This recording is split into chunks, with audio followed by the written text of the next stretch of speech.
जय श्री केदार, हर हर महादेव। मैं प्रमोद रावत आप सभी का स्वागत करता हूं एक और नई वीडियो में, एक नए शानदार ब्लॉग के साथ।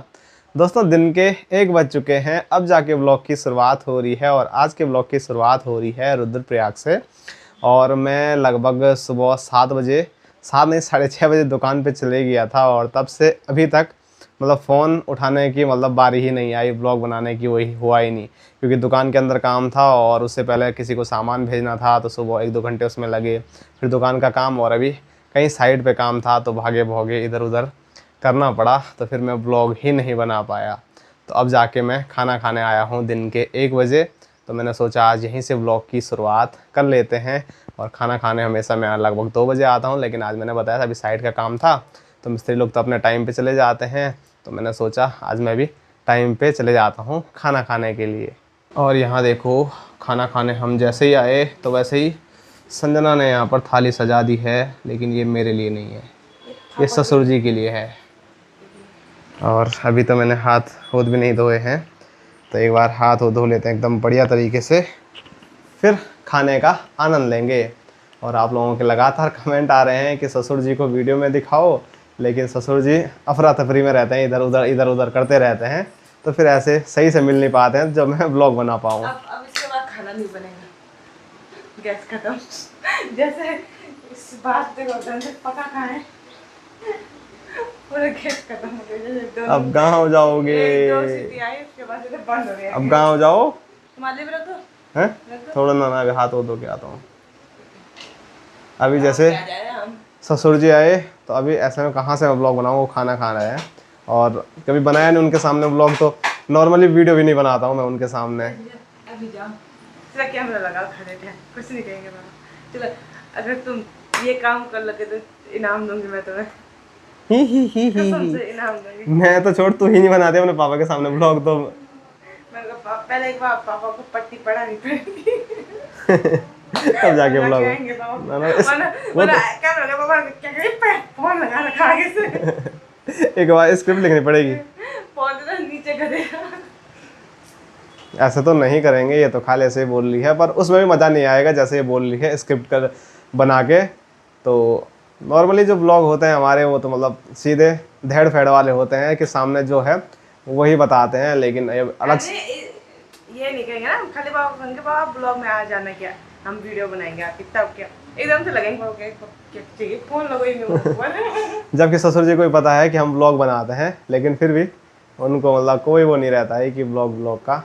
बस आते हैं जाते हैं कमरे से, बस खाना खाने के लिए थोड़ा रुकते होंगे, नहीं तो कमरे पे रुकते भी नहीं है। और कभी कभार तो खाना भी वैसे रह जाता है और सासू माँ को आता है गुस्सा। अभी बाबा ने कहा कि खाना बना, मैंने कहा बनाया, ऐसा नहीं कि ऊपर आके खाना नहीं, मैंने कहा बनाए। अगर नहीं बना मिलता तैयार होके दिखाने के लिए होटल ही में खा लेते हैं, भाग दौड़ बहुत करते हैं। क्या होगा तब? आज रात को खाना नहीं मिलेगा। अभी व्यवस्था करते हैं पापा, नीचे होटल से लाएंगे, देखते कहाँ से लाते हैं। तो कुछ दिन पहले मैंने भोगड़ा जी आपको दिखाए थे, भोगड़ा जी कितना परेशान थे, लेकिन जीवन को जी रहे थे और मस्त मगन होके बाहर पे चूल्हा लगा के लकड़ी जला के पराठे बना रहे थे। तो ठीक है वो चीज़, लेकिन जो हमारा तो यह है कि हम गांव जा सकते हैं अगर बड़ी संकट भी आ गए। मैंने बोला था गांव का जीवन कभी भी अस्त व्यस्त नहीं होगा, छोटी मोटी चीज़ों से गैस कूस अगर इधर उधर हो भी जाता है ख़त्म। लेकिन मार्केट में जो रह रहे हैं, बाहर के जो हमारे भाई लोग आ रखे हैं बिहार से, नेपाल से, तो उनके लिए बड़ी समस्या हो जाएगी। तो देखो कैसी लड़की है, पापा को खाना दिया और पानी नहीं दिया। तो चलो हाथ मुँह धो लेते हैं, नहीं तो बात करते करते ब्लॉग यहीं पे पूरा हो जाएगा बातें करते करते। क्योंकि मैंने आपको कई बार बोला है, मेरी आदत भी वही है और माँ की आदत भी वही है। हम जब कहीं पे बोलते हैं ना, तो बोलते ही जाते हैं, रुकने का नाम ही नहीं लेते हैं। तो हम जब खाएंगे तब खाएंगे, लेकिन अभी लेके आए थे दादी जी को और नानी जी को, लेकिन दादी तो खा रही हैं, लेकिन नानी नहीं खा रही है। किले नहीं खाना, गरम हो गया, गरम जूस ले आना, चलो तो इसमें भूख नहीं है। जीजू को भी करती मैं कॉल, मेरा फोन दोस्तों शाम के 3:30 हो रहे हैं और दिन तक तो बहुत ज़्यादा तेज़ धूप थी, लेकिन अभी जो मौसम है वो थोड़ा राहत दे रहा है क्योंकि रुद्रप्रयाग में पिछले 4-5 दिन से बहुत ज़्यादा गर्मी हो रही है। तो अभी देखो राहत इसलिए है क्योंकि आसमान में बादल लग गए हैं और सूर्यदेव बादलों के पीछे चले गए हैं। और जैसे कि मैंने बताया था दिन में, अपना हमारे जो भगवाना जी हैं वो तो अभी भी लकड़ी जला रहे हैं क्योंकि गैस सिलेंडर सही टाइम पे मिल नहीं रहा है। तो यहाँ पर देखो आज ये बहुत सारी लकड़ियाँ भी इन्होंने रखी हुई है। तो यहीं पर सारा खाना बन रहा है, चाहे अपने लिए हो चाहे फिर हो ग्राहकों के लिए, तो सभी के लिए यहीं पर भगवाना जी खाना बना रहे हैं चूल्हे में। गैस सिलेंडर है बल, लेकिन इतना कम है कि कभी भी कुछ भी हो सकता है, बंद भी हो सकता है, इसीलिए वो रिस्क नहीं ले रहे हैं, मेहनत कर रहे हैं और मेहनत का फल उनको मिल ही रहा होगा जब उनके यहाँ सब मोमो चाउमीन खाने के लिए आ रहे होंगे, फास्ट फूड खाने के लिए आ रहे होंगे। बाकी अभी तक मैं अंदर ही था दुकान में, तो थोड़ा यहाँ पर एक गाड़ी आई है, ये गाड़ी यहाँ लगवाई क्योंकि अभी सीमेंट उतारने वाले कोई भी नहीं मिल रहे हैं मार्केट में। तो बीच रोड पे गाड़ी रहेगी तो फिर दिक्कत होगी, इसीलिए जब कोई आएंगे सीमेंट उतारने के लिए तब गाड़ी गोदाम पे लगा देंगे। तो इसमें सीमेंट भी है और सरिया भी है।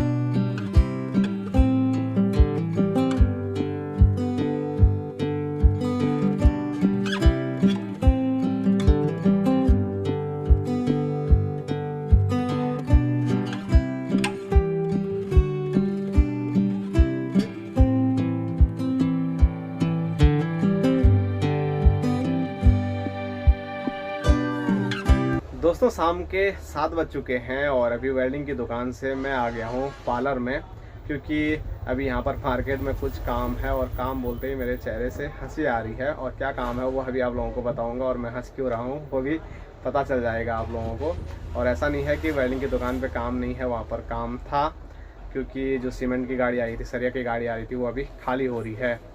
सरिया तो हमारा पूरा खाली हो गया है, लेकिन जो सीमेंट है वो काफ़ी ज़्यादा है, तो हमारे नेपाली भाई बंधु उसको अभी खाली कर रहे हैं। और ससुर जी वहाँ पर हैं, तो ससुर जी ने ही मुझे बोला है मार्केट जाने के लिए। तो अभी मार्केट चलेंगे कुछ टाइम के बाद, एक बार थोड़ा हुलिया चेंज कर लेते हैं और काम तो जब कर लेंगे तब बताएंगे आप लोगों को ना। मुझे चाय पीनी है। चाय पीनी है? चाय पीनी है तो कमरे पे जा, यहाँ क्या कर रही है दुकान गैस नहीं है ना, गैस खाली है। दोस्तों चेहरा तो मैंने चमका लिया है, लेकिन जो बाल हैं वो ऐसे खरखरे हो रखे ना, शायद वीडियो में आपको पता नहीं चल रहा होगा क्योंकि पूरा सीमेंट चिपका हुआ है। पानी लगाया मैंने उस पर, प्लस्तर भी हो गए वहीं से। देखो तुमने मुंह धोया फिर मैं तुमसे गोरी लग रही। हम काम धाम कर रहे हैं ना, आप आराम कर रहे हैं। आराम और काम में दोनों में बहुत अंतर होता है। दिन भर 200-300 सरिया काटने पड़ेंगे ना, पता चलेगा कम से कम, वो भी। एक ये काम है कि लहंगा भी ढंग से फोल्ड नहीं कर पा रहे हो। अरे मैंने थोड़ा यहाँ पे रखा है, वो सुबह तक तो थोड़ा यहाँ पे रखा है मैंने भी। सुबह करूँगी पैक। आलसी लोग आप सही सीखे हैं आलसी होना। ठीक है, तो चलो अब चल रहे हैं बाजार की ओर, गोलगप्पा खाना और स्पेशल चीज़ लेने। दोस्तों अभी हम झटपट से बाज़ार गए और बाज़ार में गोलगप्पे थोड़ा बहुत खाए और उसके बाद मैंने बोला था ना कुछ स्पेशल चीज़ लेने हम जा रहे हैं, जिससे मुझे हंसी भी आ रही है कि कैसे हालात हो गए हैं कि ये चीज़ आनी पड़ रही है। तो ये आप देख सकते हैं, सासुमा खोल रहे लेकिन खुल ही नहीं रहा वालों।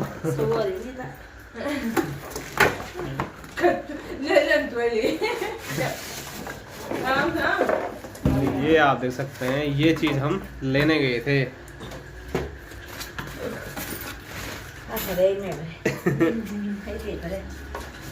तो ये है इंडक्शन चूल्हा ना, वो रोटी सेकने के लिए अवल। तो आज गैस खत्म हो गया है और ये तो लगी थी बाहर से खाना आता, आज तो बल मजा ही आ जाता। हाँ खुश हो रखी है गैस खत्म होने का भी। मैं साथ दे आप बाहर से आए, कभी कभी होता है ना तुम।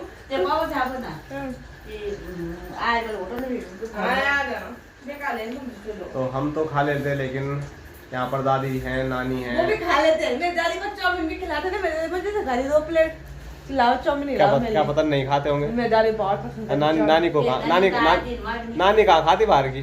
कोई भी चीज। रोटी खा लेती है। हाँ। पहले नानी के लिए पोहा बचा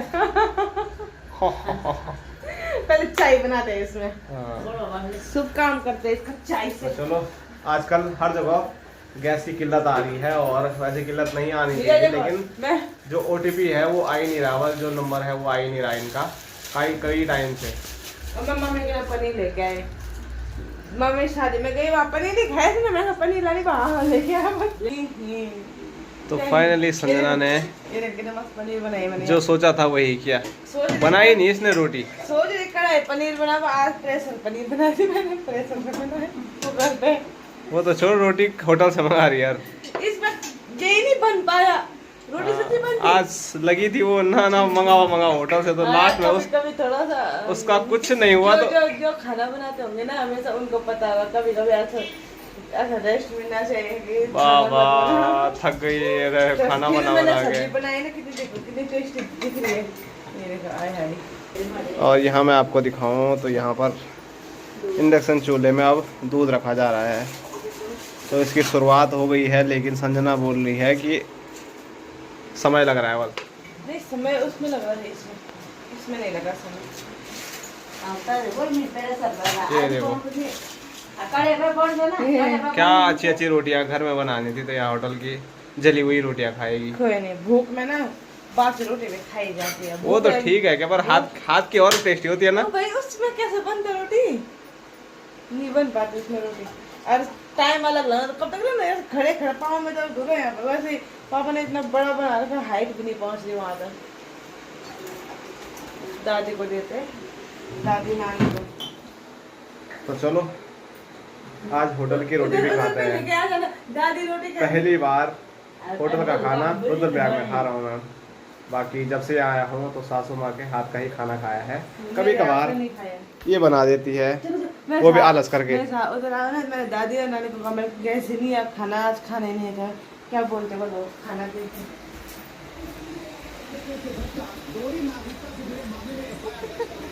कैमरामैन फोकस। ए नानी उठा, ए देखो ये मेरी की थाली लाई। क्या खानवल गैस नहीं कुछ ले दादी, क्या तो उठे कर गैस नहीं। नानी और दादी दोनों सो गए थे।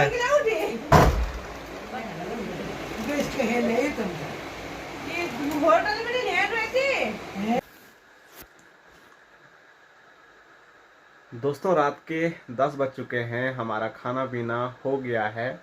और लास्ट कुछ वीडियो पे आप एक कमेंट बहुत बार देख रहे होंगे कि आप आखिरकार कूल पहाड़ी की शादी में क्यों नहीं गए, दीपक भाई की शादी में आप क्यों नहीं गए, रीज़न बताओ।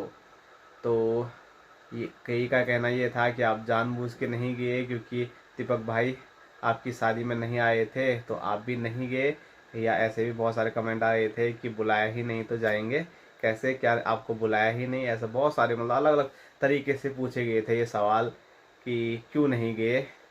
तो सबसे बड़ा रीज़न मैं आप लोगों को बता देता हूँ मैं क्यों नहीं गया। पहली बात कि दीपक भाई ने मुझे इनवाइट किया था, और जब उन्होंने इनवाइट किया था तो उस टाइम मेरा भी बहुत सारा मन था क्योंकि सब भाई लोगों से मिलना होगा और मतलब बहुत अच्छा लगेगा। पहले से मतलब काफ़ी टाइम पहले से मैं सोच रहा था कि दीपक भाई की शादी में जाना है। वो नहीं आए थे क्योंकि उनके पास रीज़न था कि वो एक प्यारे से ट्रैक पे जा रखे थे, तो वो इस वजह से नहीं आए। लेकिन मैं क्यों नहीं गया तो वो बोलूँगा बाद में। पहले दीपक भाई आपसे मैं क्षमा चाहता हूँ, मैं आपकी शादी में नहीं आया हूँ और आपको शादी की बहुत बहुत शुभकामनाएं। आपका जो जीवन है वो शादी के बाद और भी एकदम बढ़िया रहे और आपके जीवन में खूब सारी खुशियाँ आएँ।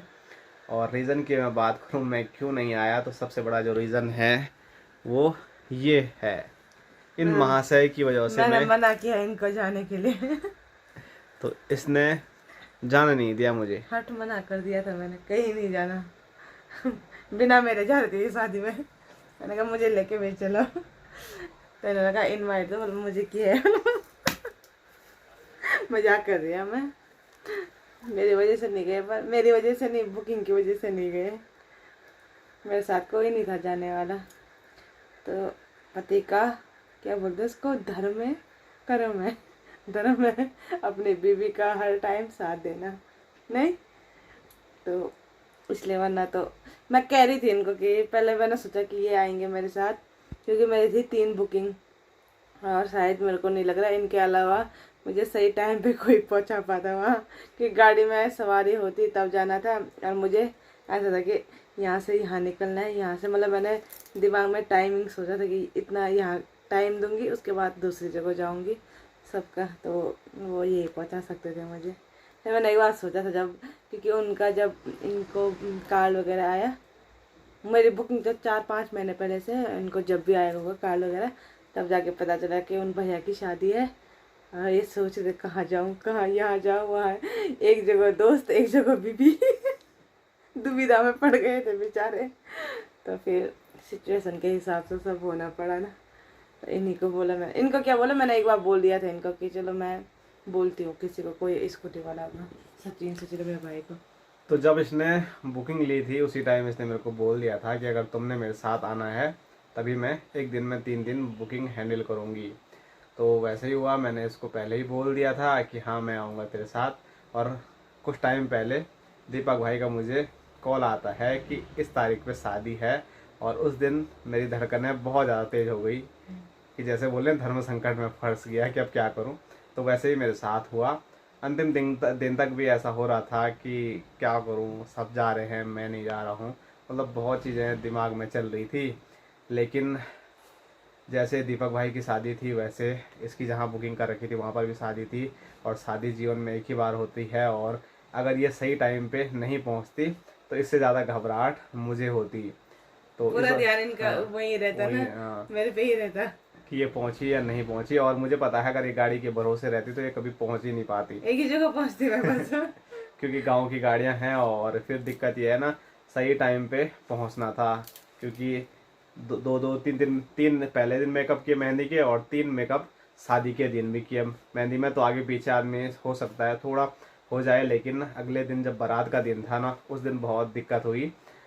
मतलब अपनी ज़िंदगी में मैंने उतनी तेज़ बाइक कभी नहीं चलाई होगी जितनी उस दिन चलाई होगी, क्योंकि मुझे पता था अगर आधा घंटा भी इधर उधर हो जाएगा तो शादी में बहुत दिक्कतें हो शादी जाएगी। के दिन ठीक हुआ मेरे को जहाँ तक हाँ, लग रहा है ना, क्योंकि नहीं पर फिर भी घेंगड़ खाल से हाँ, ना वहाँ पैदल भी था, और फिर इतना तेज़ भाग भाग के हम चिनगवाड़ पहुँचे। तो मुझे ही पता है मैंने कितनी स्पीड से बाइक चलाई है। बाइक स्पीड से चलाना मतलब बहुत ज़्यादा रिस्की है, मैं नहीं चलाता हूँ कभी भी। लेकिन उस दिन ऐसी आफत आ गई थी, गले पे गट गट हो रहा था कि सही टाइम पे नहीं पहुंचे, हमसे पहले बारात पहुंच जाएगी, और मेकअप में 2-2.5 घंटे तो कम से कम लगते ही लगते हैं। तो इस वजह से मैं दीपक भाई की शादी में नहीं जा पाया। अभी भी दुख है, बोला भी नहीं जा रहा मेरे से। तो यही रीज़न था। नहीं तो दीपक भाई मतलब जितने भी हमारे साथ में जो रहते हैं, मतलब कांटेक्ट रहते हैं, सबके आपस में मिलते जुलते तो कम ही हूँ मैं, आपने देखा होगा बहुत कम जाता हूँ इधर उधर। लेकिन बातें हमारी बीच बीच में होती रहती है, ऐसा हो नहीं सकता कि हम एक दूसरे को शादी में बुलाए ना, कोई भी कार्यक्रम हो बुलाए नहीं। लेकिन यही रीज़न था, मैं नहीं जा पाया। नहीं तो किसका मन नहीं करता है दोस्त की शादी में जाने का। यही था रीजन।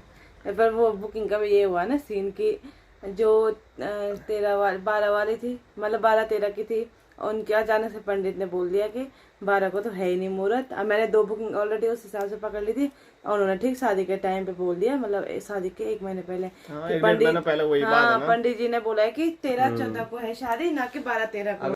और नॉर्मली संजना ने इतनी बुकिंग पकड़ी भी नहीं थी, 2 बुकिंग पकड़ी थी उस डेट पे, और 2 बुकिंग आराम से हैंडल हो सकती है। लेकिन तीसरी जो बुकिंग है वो डेट में गड़बड़ हो गया।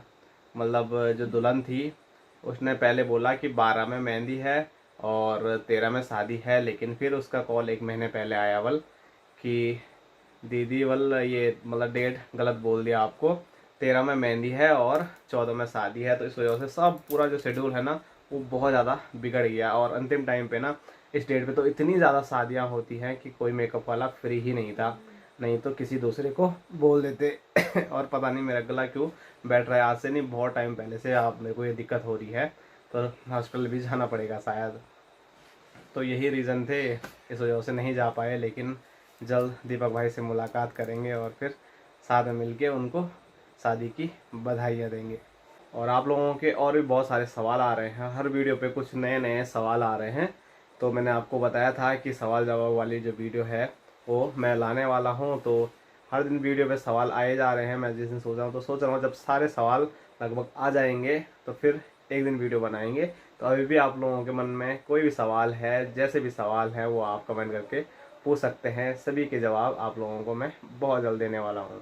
सिर्फ मैं ही नहीं, कोशिश करूँगा कि मैं ये वीडियो Q&A वीडियो खमोली में बनाऊँ, जिससे कि अगर आप लोगों को माँ बापू जी के सामने भी कुछ सवाल पूछने हैं तो वो भी मैं उनसे पूछ पाऊँ। और अभी आज की जो वीडियो है उसको यहीं तक रखते हैं।